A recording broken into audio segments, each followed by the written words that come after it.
यौम आज़ादी पर हम 10 लाइन लिखना सीखें। नंबर 1, 15 अगस्त भारत के लिए बहुत अहम है।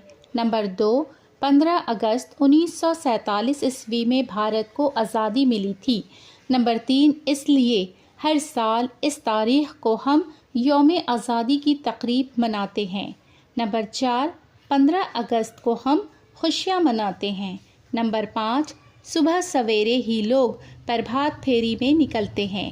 नंबर 6, बेदारी के नगमे के साथ नारे लगाते हैं। नंबर 7, सभी दफातर पर तिरंगा झंडा लहराया जाता है।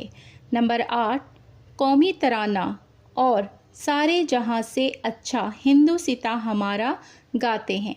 नंबर 9, 10 बजे गांधी मैदान में हुकूमत की तरफ से यौम आज़ादी का जश्न मनाया जाता है।